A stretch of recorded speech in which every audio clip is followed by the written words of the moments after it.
Welcome back. The United States and Ukraine have signed a deal which gives Washington access to Kyiv's rare natural resources in exchange for military aid. This comes months after US President Donald Trump and his Ukrainian counterpart Volodymyr Zelensky had a spat at the White House, and days after they met at the Vatican during Pope Francis's funeral. This time, Zelensky has touted the deal as truly equal and fair.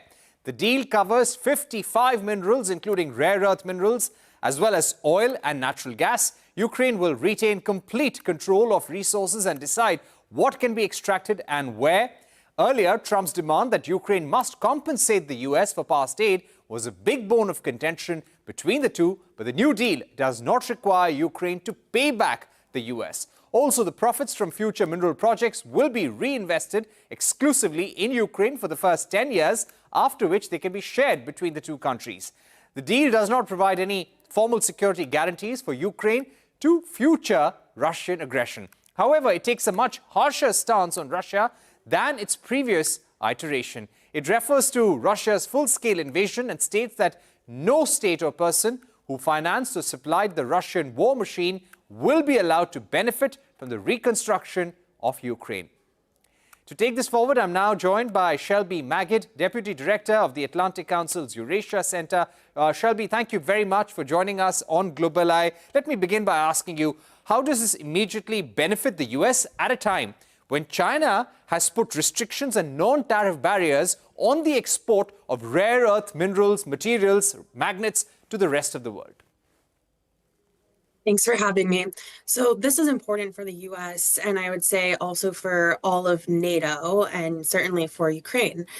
This is a strategic move from the US because we need these minerals, these resources that you've mentioned, and it's helpful for our own national security to be looking at getting these from friends and not being entirely reliant on Chinese supply chains. So there will not be an immediate influx of these minerals, but it's immediately useful to put ourselves in that strategic position of getting this groundwork of these foundations and agreements going.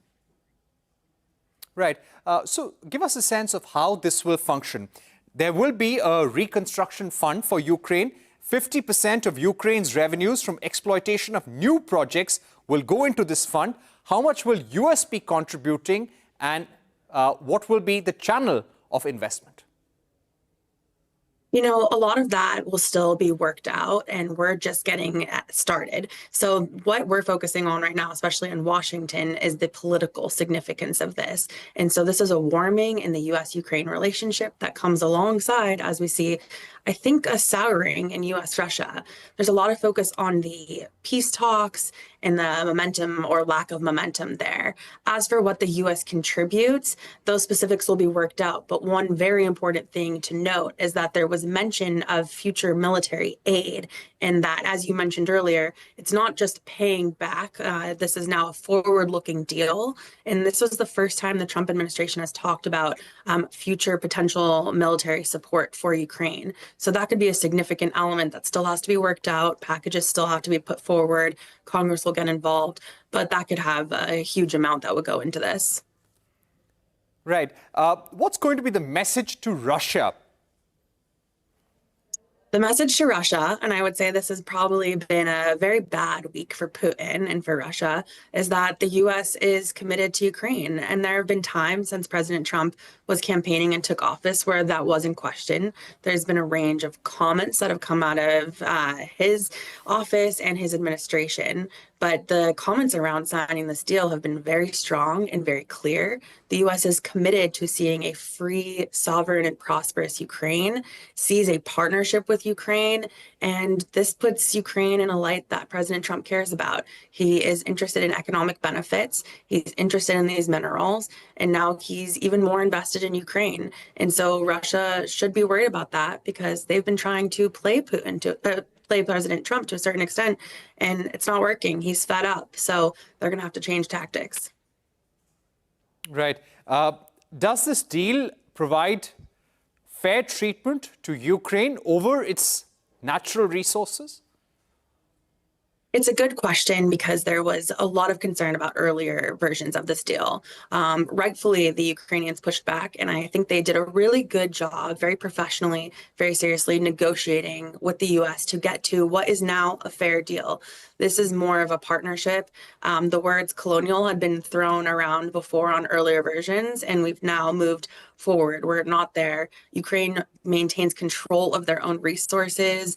There's aspects of the deal that makes sure that anything moving forward aligns with Ukraine's EU aspirations. And this is all focused on their future and their benefit. So this is in a much better place now. Right. Now, in terms of bringing this war to an end, what kind of leverage does this provide the United States over negotiations with Putin? And where does this place Ukraine in direct talks with Russia and in the war? You know, where we are in the negotiation seems to change by the day. And there's a lot of frustration from the Trump administration. And I would say rightfully so, that they do not feel that Putin is ready to end the war and that he's meaningfully made concessions. But there's still this desire for peace. And I would say that's on the Ukrainian and the American side. As for leverage, the U.S. has plenty of leverage over Russia, and that's aside from just this minerals deal. There's legislation that is being considered in the Senate that Senator Graham is leading on that has at least 72 senators, bipartisan, looking to put more economic pressure on Russia. There's more the U.S. can do, and if they are invested in Ukraine and in seeing Ukraine as a free, sovereign, prosperous nation, they will need to apply more pressure on Russia. So overall, now being in a better place with the U.S.-Ukraine relationship puts that in a more likely position to kind of move on Russia in that way, economically at least. Right. Right. And Shelby, my final question to you would be, could this be now a template for future deals that the United States may want to sign with other nations on critical minerals? And the reason why I ask is because when you have things like rare earth magnets or lithium, the processing of it, almost 75, 80% to even 90% in some cases, happens in China. So do you think the U.S. would now replicate this model with more nations? I think it's a good question. I hear that there are others being considered. And so I think it's something that other countries should be looking at. And they should see that you can learn from Ukraine that the first offer that comes to you is not the one you need to end up with, but to engage smartly, carefully, and hopefully end up with something mutually beneficial.